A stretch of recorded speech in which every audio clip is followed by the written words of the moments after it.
حضرت علی علیہ السلام نے فرمایا کہ زیادہ دیر تک سونے والے اور نکمے انسان سے اللہ نفرت کرتا ہے، کیونکہ ایسا انسان اپنی دنیا اور آخرت دونوں ہی شیطان کو بھیج دیتا ہے۔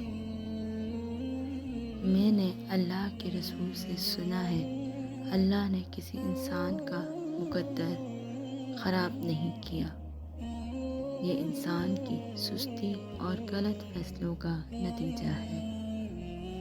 یہ انسان اپنی مرضی تک نہیں پہنچتے۔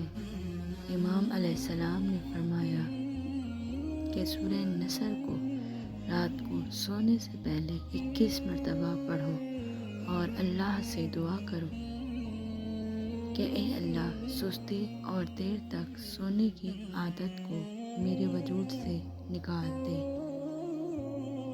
اور اللہ کی کرم سے تم اس عادت سے نجات پا کر کامیابی تک پہنچ جاؤ گے۔